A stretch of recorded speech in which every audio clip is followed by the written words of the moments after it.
Hello everyone, welcome back to this channel. तो आज हम बात करेंगे कि सिजेरियन डिलीवरी के बाद बार बार आपको इन्फेक्शन हो जाता है कि आपको कफ एंड कोल्ड होने लगता है।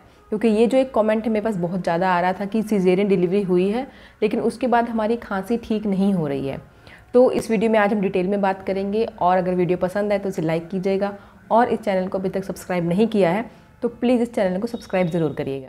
तो इसमें मैं एक सबसे पहले अपना एक एक्सपीरियंस शेयर करती हूँ कि जब मेरी फ़र्स्ट डिलीवरी हुई थी, सिजेरियन डिलीवरी, तो उसके बाद जैसे मेरी डिलीवरी सर्दियों में हुई थी, दिसंबर में हुई थी, तो उसके बाद 1-1.5 महीने बाद मुझे ऐसा हुआ था कि मेरे गले में बहुत तेज़ पेन होने लगा था। और स्टार्टिंग के कुछ दिनों में तो मैंने डोलो 650 ली थी, जो मैंने अपने डॉक्टर से पूछी थी कि मेरे गले में पेन हो रहा है।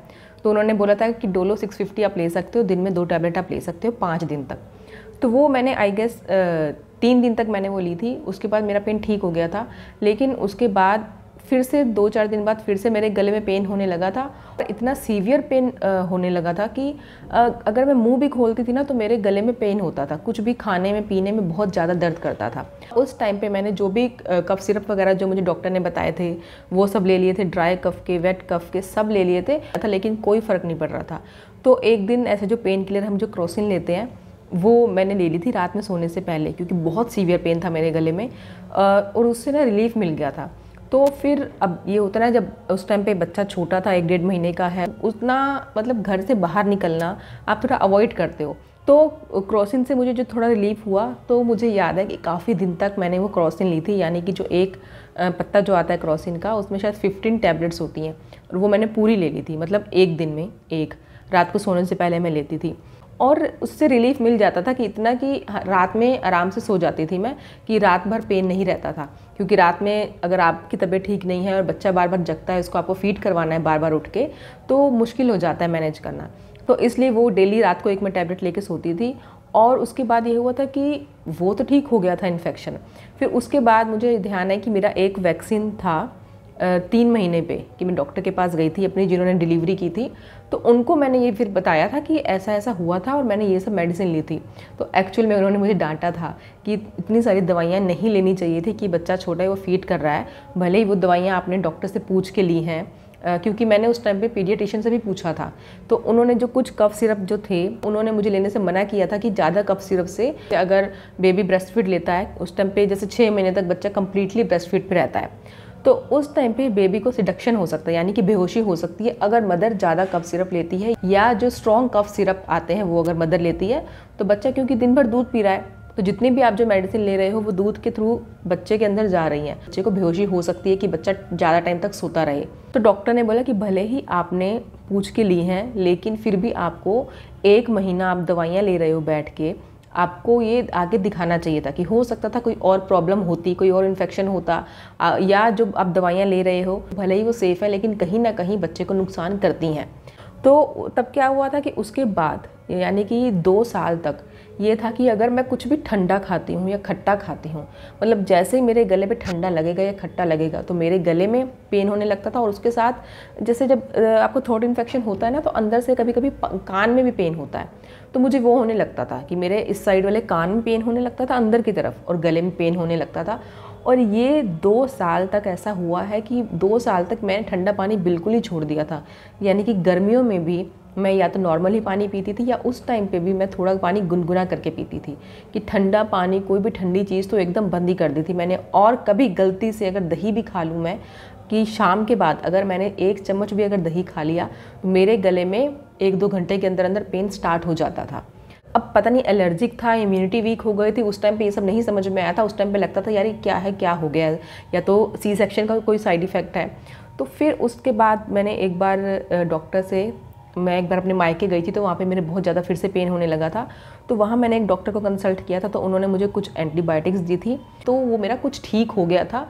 कि इतना हो गया था कि ये होता था कि बिल्कुल अगर जैसे ठंडा पानी लगते ही या खट्टा लगते ही जो पेन होने लगता था, वो फ्रिक्वेंसी कम हो गई थी। कि बार बार जो होता था कि ठंडा पानी पीते, ठंडा पानी ऐसा नहीं कि फ्रिज का ठंडा, नॉर्मल से अगर थोड़ा भी कम टेम्परेचर होता है उसका, तो मुझे पेन होने लग जाता था। तो वो फ्रिक्वेंसी उसकी कम हो गई थी कि थोड़ा ठंडा या थोड़ा सा खट्टा कभी कभार चल जाता था। और जब सेकंड प्रेगनेंसी जैसे मैंने कंसीव की थी, तब मैं गई थी डॉक्टर के पास चेकअप के लिए, तब मैंने उनसे ये डिस्कस की थी काफ़ी सारी बातें में, और तब मैंने उनसे ये पूछा था कि ये शायद सिजेरियन का साइड इफ़ेक्ट होता है क्या, कि मेरी फर्स्ट डिलीवरी सिजेरियन हुई है और उसके बाद मुझे कॉन्टीन्यूस ये प्रॉब्लम है अभी तक, कि 2 साल से ज़्यादा हो गया है, लेकिन मैं कुछ भी ठंडा या खट्टा खाती हूँ तो मेरे गले में बहुत दर्द होने लगता है।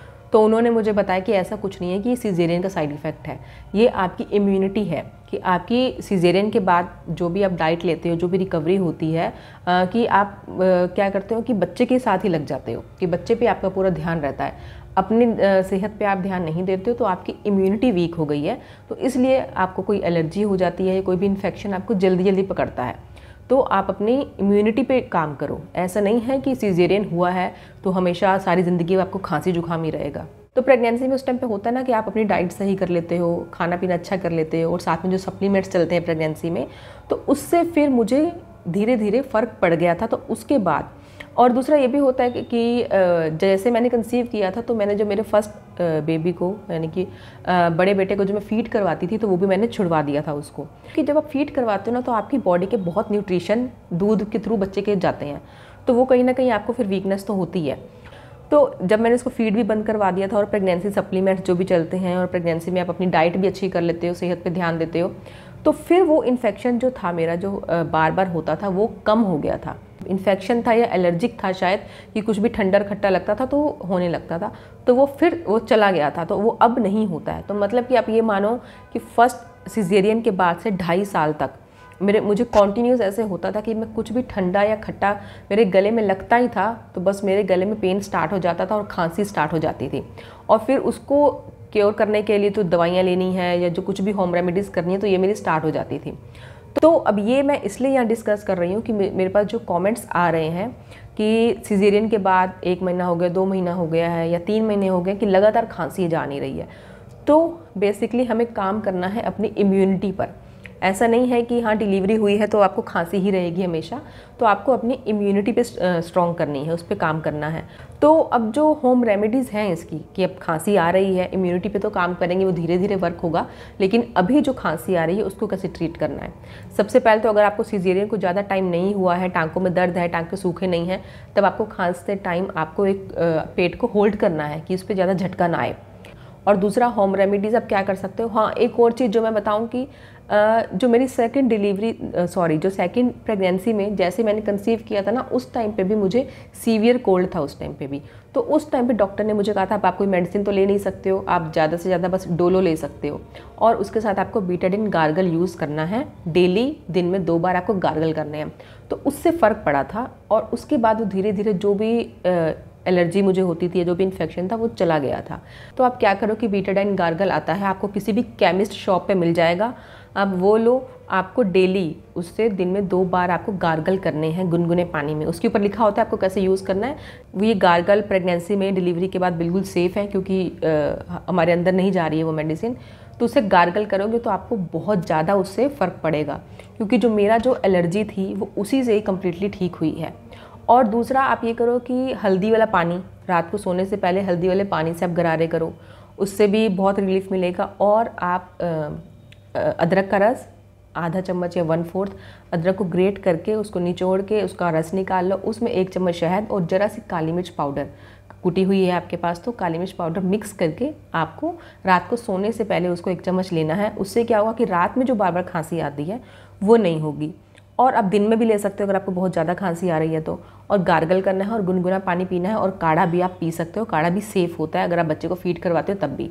और सरसों के तेल में लहसुन और अजवाइन पका के उसको छान के रख लो, तेल बना के रख लो, और वो आप अपने गले पे या चेस्ट पे रात को सोने से पहले उससे मसाज करके सो। इससे तो बहुत ज़्यादा फ़र्क पड़ता है इससे, क्योंकि डिलीवरी के बाद क्या होता है ना, अब लगातार अगर खांसी आ रही है तो दवाइयाँ भी कितनी लें, और ज़्यादातर डॉक्टर दवाइयाँ मना ही करते हैं कि नहीं लेनी है आपको। जितना हो आप ट्राई करो कि होम रेमेडीज़ से ही ठीक हो जाओ।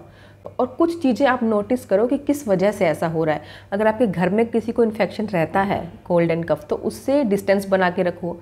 और दूसरा ये नोटिस करो कि आपको किस वजह से हो रहा है, क्योंकि जैसे मुझे होता था ठंडे या खट्टे से, तो वैसे आप भी नोटिस करो कि आपको पोल्यूशन से हो रहा है, डस्ट से हो रहा है, आपको कुछ ऐसा खाने में आप खा रहे हो या ठंडा पानी पी रहे हो, इस वजह से हो रहा है। तो ये आप नोटिस करो कि किस वजह से हो रहा है, तो फिर वो आपको प्रिकॉशन लेना है जब तक आपका ठीक नहीं हो जाता है।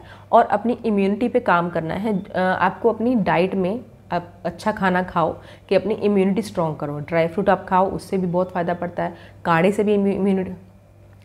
भी इम्यूनिटी स्ट्रॉन्ग होती है। और रात को सोने से पहले हल्दी वाला दूध या आप उसमें ड्राई फ्रूट पाउडर मिलाकर भी बॉईल करके, या जो छुआरा होता है, जो ड्राई खजूर जिसको कहते हैं, वो भी आप दूध में बॉईल करके ले सकते हो कि आपको अपनी इम्यूनिटी स्ट्रॉन्ग करनी है। क्या होता है ना कि डिलीवरी के बाद, सीजेरियन डिलीवरी हो चाहे नॉर्मल डिलीवरी हो, हमारी इम्यूनिटी वीक हो जाती है। सीजेरियन के बाद हम इसलिए भी वीकनेस ज़्यादा फील करते हैं क्योंकि एक तो रिकवरी में टाइम लगता है, और जो कट आया है ना, यूट्रस पे कट है, ऊपर कट है, तो उसको हील करने में हमारी पूरी बॉडी की जो एनर्जी है वहीं जाती है। तो इसलिए हमें उस टाइम पे वैसी डाइट भी चाहिए, वैसी केयर भी चाहिए। तो डिलीवरी के बाद हमारी इम्यूनिटी वीक हो जाती है, तो उसको दोबारा से आपको बिल्ड करना है। और डिलीवरी के बाद आपको थोड़ा गर्म पानी ही पीना चाहिए, यानी कि गुनगुना पानी, क्योंकि उस टाइम पे उससे क्या होता है, एक तो हमारा डाइजेशन वीक होता है, तो गुनगुने पानी से उसमें भी हेल्प होती है। और जो हमारी इम्यूनिटी वीक हो जाती है, तो ठंडा पानी पीने से हमें कोई भी जो इन्फेक्शन जल्दी जल्दी पकड़ लेता है, हम उससे बच जाते हैं। क्योंकि जब तक आपको इन्फेक्शन रहेगा, बच्चा आपके पास रहता है ना, तो हमें ये डर लगता है कि बच्चे को ना हो जाए। और अगर टाँके गीले हैं तो ये डर लगता है कि टाँकों पे जोर आता है बार बार, कहीं टाँकों में कोई दिक्कत ना हो जाए। तो इसलिए आप नोटिस करो कि किस वजह से हो रहा है, और दूसरा अपनी इम्यूनिटी पे काम करो।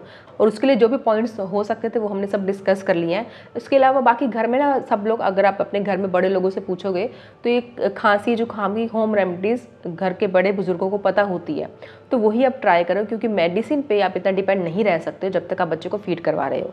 तो इन सब बातों का आपको ध्यान रखना है। सो होप ये वीडियो आप सबके लिए हेल्पफुल है। जो भी आपका डाउट था वो मैंने क्लियर किया है। मेरे एक्सपीरियंस से आपको कुछ सीखने को ज़रूर मिलेगा। इस वीडियो को लाइक ज़रूर कीजिएगा, और अभी तक सब्सक्राइब नहीं किया है तो इस चैनल को सब्सक्राइब ज़रूर कीजिए। Thank you for watching.